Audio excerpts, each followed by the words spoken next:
One signature, and your entire empire burns. My wife, Nicole, announced she wanted a divorce at her parents' anniversary celebration. Not in private, not in some careful conversation between just the two of us over coffee or during a quiet evening at home. Right there at the dinner table in front of her entire assembled family while we were all sitting around waiting for dessert to be served. She folded her napkin with this deliberate precision, like she was signing corporate paperwork, and said in this executive tone that she was finished with our marriage. The words came out with all the warmth of a company manager handing out termination notices right before a holiday weekend. Her two sisters immediately started nodding in unison like they'd rehearsed this exact moment during some earlier family conference call I wasn't invited to. Her mother gave me one of those sad, sympathetic smiles she'd been perfecting for years, the kind that said she'd always known I wasn't quite good enough for their family, but she'd been too polite to say it out loud. Her father just took another measured sip of his expensive scotch, like this was a boardroom negotiation he'd already calculated the outcome for weeks ago. Even Brandon, her brother-in-law, who was married to the younger sister, gave this awkward half shrug and wouldn't make eye contact with me. That was particularly interesting considering he still owed me $48,000 from a loan I'd co-signed when his tech startup needed emergency cash infusion 3 years back.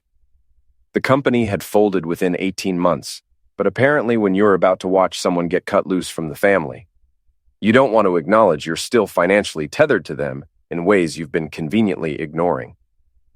I sat there and looked around the table at these people I'd spent 12 years trying to blend in with, trying to earn acceptance from, trying to become part of their inner circle.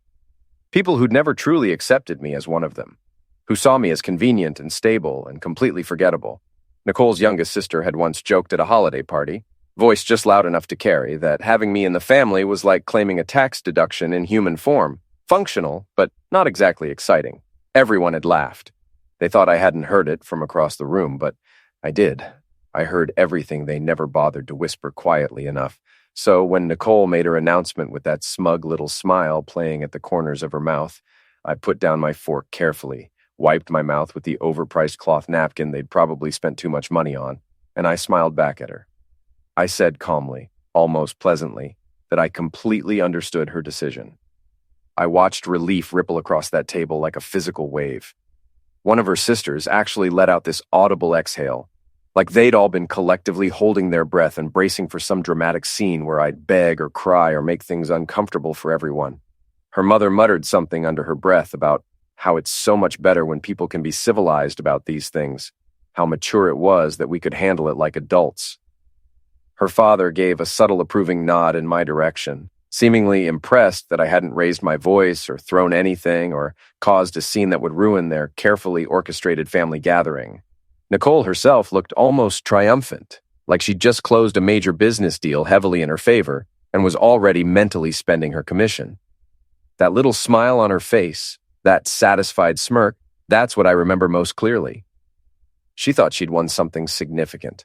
She thought this was her victory.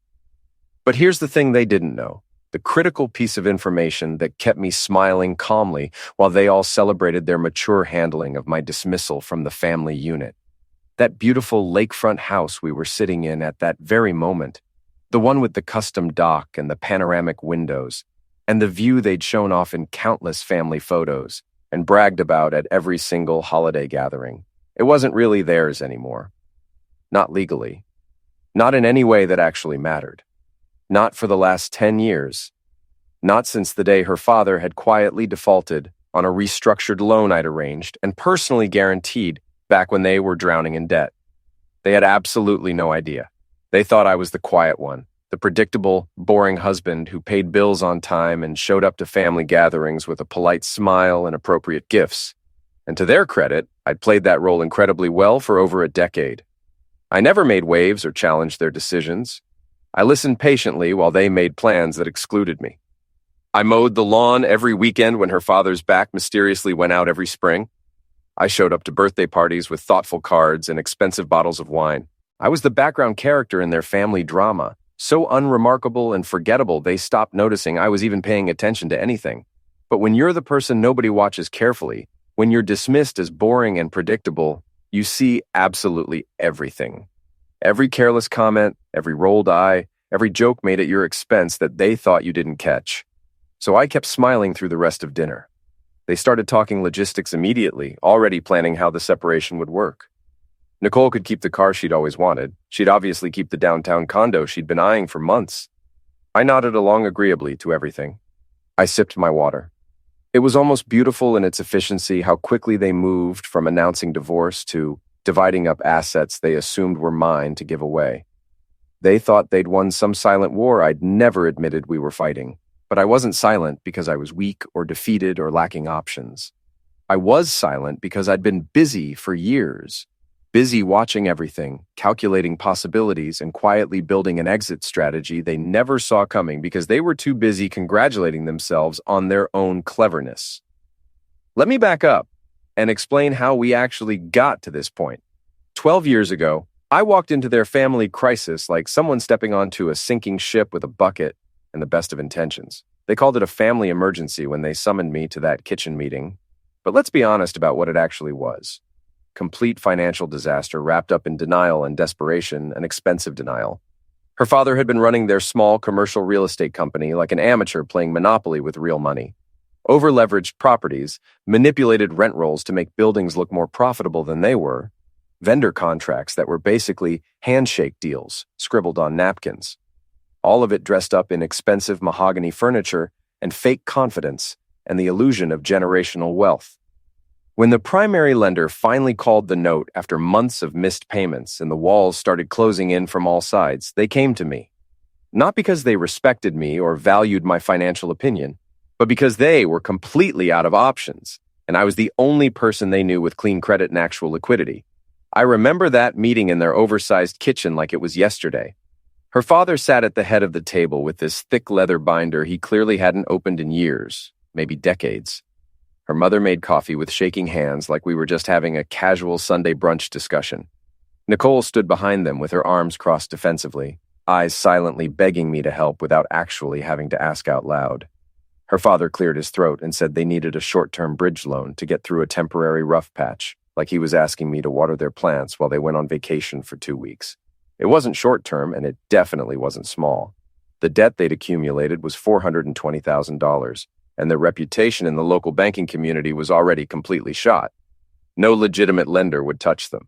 The only thing they had of real value was their flagship property, a downtown mixed-use commercial building with retail on the ground floor and offices above that they'd been calling the family legacy for as long as I'd known them. So I offered to provide the loan personally, stepping in like the hero they needed. No bank involvement, no third-party oversight, no credit committees asking difficult questions. Just me agreeing to save the day like the good son-in-law they'd always taken for granted. But I wasn't stupid about it. I worked with my friend Thomas, the only attorney I've ever completely trusted since we met in graduate school, to draft the loan agreement. He'd warned me even back then about families like Nicole's. They look polished and respectable on the surface, but they're completely rotten underneath once you start examining the structure.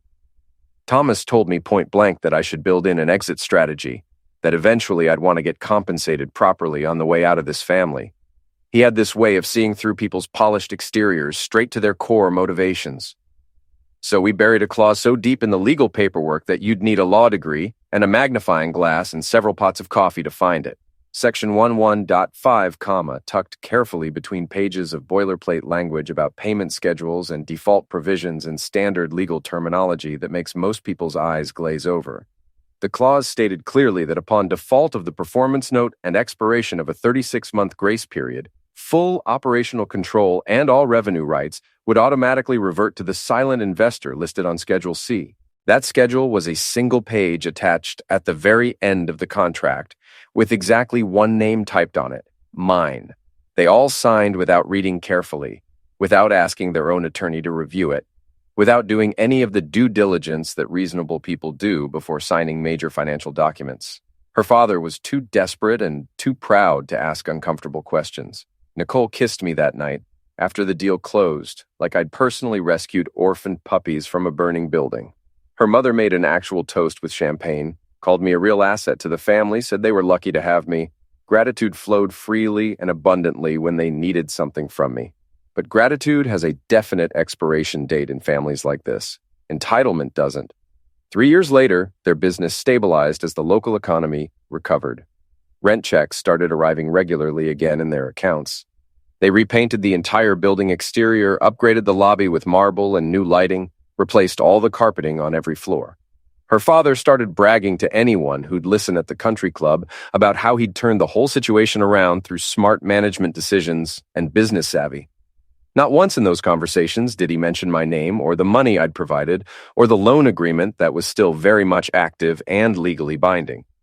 It was like I'd never existed in that equation at all. I wasn't their savior anymore, wasn't the hero who'd rescued them. I was just the predictable husband who kept showing up to family dinners and mowing their lawn. In their eyes, I'd transformed from helper to sucker, the guy who had assisted them out of the goodness of his heart and then conveniently faded into the wallpaper of their lives. They kept calling it the family business in every conversation, even though my name was buried in the corporate paperwork like a landmine waiting patiently to be triggered. And I let them maintain that illusion. I let them rebuild their pride and their confidence on top of my silence and my patience. I let them forget what I'd actually done and who held the real power in this arrangement, because I didn't need their gratitude or their acknowledgement or their public recognition. What I needed was for them to get comfortable and complacent, to assume that the boring, quiet husband would never actually do anything that mattered or change the status quo. People consistently underestimate patience and consistency. They observe steady behavior and they interpret it as weakness or passivity.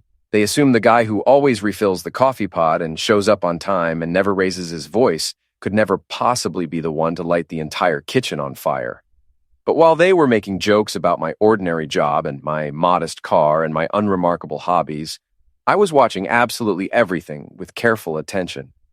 Watching how they operated their business, how they celebrated their supposed success, how they walked right past the legal reality that their entire operation was running under a contract structure tied to a man they barely acknowledged anymore in family conversations. Her father had defaulted on the performance note about 8 years ago. The payments just quietly stopped arriving in the account we'd set up. He never mentioned it to me, probably assumed I wouldn't notice the missing payments or wouldn't care enough to do anything about it if I did notice. And I didn't take action at that time. Not then, not for years afterward, because I didn't actually want the building or control of the business operations. What I wanted was leverage. And leverage is different from other assets because it doesn't depreciate over time. It accrues quietly and steadily in the background, accumulating power and potential until the day you finally decide to exercise it. So, when Nicole announced at that anniversary dinner that she was completely done with our marriage, done with me, ready to move on to whatever she imagined came next, I looked at my watch. It was 9:17 p.m. I knew that at exactly 9:30, Thomas would be at his law office pulling a specific file from his secure safe. A file containing the original contract with all those signatures and that carefully buried clause they'd forgotten existed or never understood in the first place. By midnight, the legal machinery would start moving through its paces.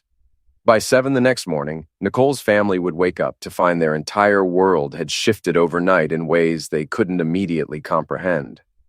I called Thomas from my truck before I'd even left their neighborhood. Pulled into the empty parking lot of a closed shopping center a few blocks away, and dialed his number with steady hands. He answered on the second ring with his usual calm, professional voice. I told him simply that it was time to activate the clause, time to pull the trigger we'd built in 12 years ago. There was a long pause on the line while he processed what I was saying. Then I heard him exhale slowly, followed by a low chuckle. Not mocking or mean, just the sound of someone watching puzzle pieces finally click into place after years of waiting. He asked if I was absolutely certain about this decision, if I'd thought through all the implications. I said I'd never been more sure of anything in my entire life. He told me he'd need about 2 hours to pull everything together properly, to prepare all the necessary filings, to make sure every legal requirement was met precisely. We didn't waste time talking about feelings or motivations or the emotional aspects of what was happening. That's not Thomas's style, and it's one of the things I've always appreciated about him. He knew what this meant, understood how long I'd been carrying this option without ever exercising it, recognized the significance of this moment. He said most people don't even remember their own anniversary dates reliably, but he knew I'd been watching this contract for years, like the dates and terms were tattooed permanently behind my eyelids. I sat in that truck for a while after we hung up, just staring through the windshield at the empty parking lot lit by flickering streetlights. Not feeling angry or sad or victorious, just clear. Crystal clear and absolutely certain for the first time in 12 years. Because this wasn't about revenge or deliberately hurting anyone. It was about finally believing Nicole when she said with complete certainty that she was done. She'd given me explicit permission to stop holding back, stop protecting people who only valued my silence and my utility, and reclaim what I'd actually built. The contract mechanics weren't designed to be flashy or dramatic or theatrical. Once Thomas triggered the clause properly through the legal system, operational control of the building would transfer to me within 72 hours, unless legally contested, which would be essentially impossible given the complete lack of updated documentation on their end. The filing would also automatically freeze all outgoing payments from business accounts tied to the property holding entity. Standard legal procedure designed to prevent fraud and confirm new authority before any money changed hands. Nothing personal, just established process. At 11:43 that night, I got a text message from Thomas. Short and direct like always, no wasted words. Notices drafted, filing at 12:01, we're live. That was it. No fanfare, no celebration, no dramatic declaration. Just a quiet professional notification that a 12-year fuse had finally reached its explosive end. At exactly 12:01 a.m., the legal documents were submitted electronically to the county clerk's office with proper timestamps. By 7 in the morning, automated notices would generate and send to the bank, the property management company, and all the tenant accounts that paid monthly rent into the trust structure. They'd wake up to polite corporate emails about change of authority, updated beneficiary information, and temporary suspension of system access pending verification of credentials. Bureaucratic language that really meant one simple, devastating thing. You're not in charge anymore, and you can't access anything until the new authority approves it. I knew they wouldn't understand immediately what was happening. People like Nicole's family never do when the ground shifts under their feet. They'd assume initially it was a clerical error, maybe a computer system glitch, possibly even a security breach or hacking attempt. But the deeper they dug into it, the clearer and colder it would become. This wasn't a mistake or an accident. This was a carefully planned execution. The clause had waited patiently under the surface for over a decade like a steel trap, and now it had closed around them with absolute finality. I didn't sleep that night. Checked into a budget hotel on the edge of town under a different name, and just watched the clock move through its paces. I kept thinking about the specific moment when her father would open that first email on his phone. The exact moment when Nicole would realize her name was suddenly missing from all the financial reports and authorization lists. The moment when their family attorney would flip through the original agreement with growing horror, finally understanding exactly what they'd signed all those years ago when they were desperate. Her father figured it out first, around 6:42 the next morning.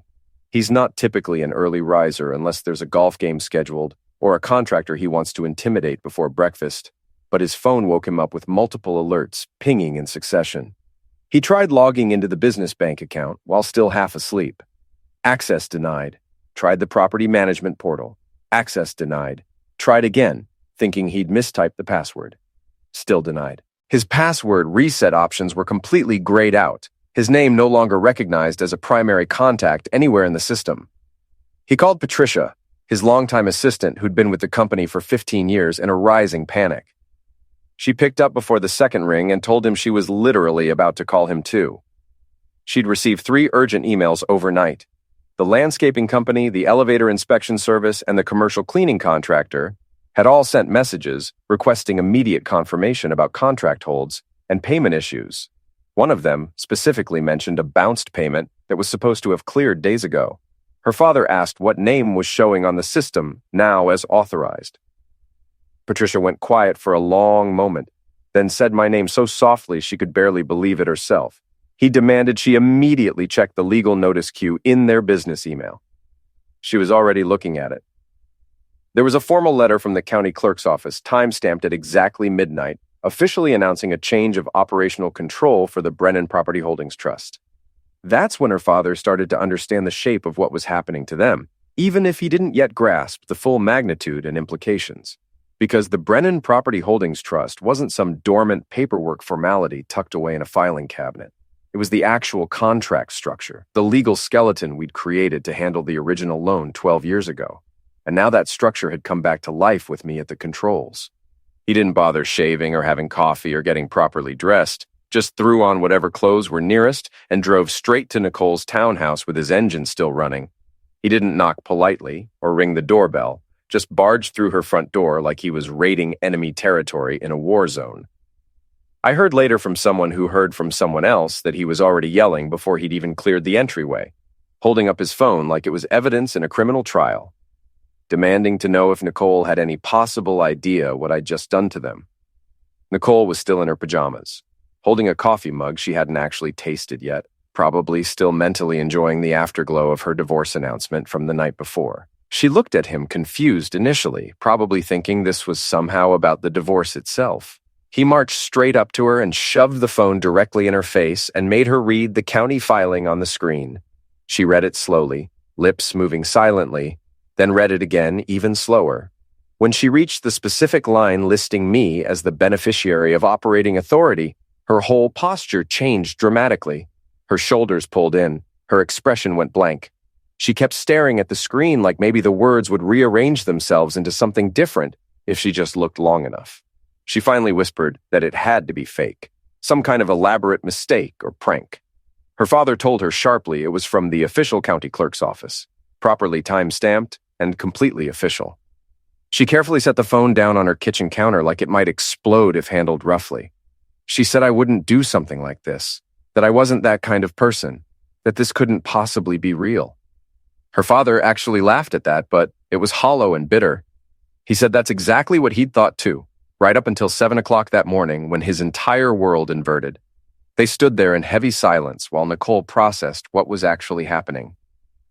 The man she'd smugly dismissed with that satisfied smile just 12 hours earlier, the man she'd described as forgettable and boring to her sister within my earshot, had just taken complete operational control of their entire family business, without raising his voice, without any warning, without giving them any chance whatsoever to prepare or mount a response. She picked up the phone again and read my name one more time. Her voice cracked when she asked why I hadn't said anything at dinner, why I just smiled and agreed so easily. Her father said simply and coldly, because he didn't need to say anything. He had the paperwork, he's had it for 12 years. That's when Nicole started to truly understand this wasn't some emotional reaction or desperate move made in anger. This had been waiting in the wings for years, fully prepared and ready to deploy. The trap had already been built, piece by careful piece, and she'd just never noticed it being constructed around her. They called an emergency family meeting later that morning. Same living room where they'd once celebrated my birthday like they were doing charity work for someone less fortunate. Everyone showed up within the hour. Her mother sat rigid on the couch like she was awaiting formal sentencing. Brandon, the brother-in-law, tilted his head confused, like he was trying to process information that didn't compute with his understanding of reality. Even Patricia, the assistant, was there because she understood the back-end systems and software better than anyone else in the family. Their attorney arrived late, a guy named Ronald who'd handled basic estate planning and minor legal issues for them for years. Thin suit, nervous energy, visibly uncomfortable, clearly unprepared for this kind of situation. He sat down and started reading through the contract out loud so everyone could hear. Section 11.5b about default provisions and control transfer, and Schedule C with my name listed as beneficiary. He looked up and told them directly that Schedule C listed me as the controlling party effective immediately. They all turned to Nicole like she might somehow say this was a different person with the same name, some bizarre coincidence. She said absolutely nothing. Ronald kept reading through the documents.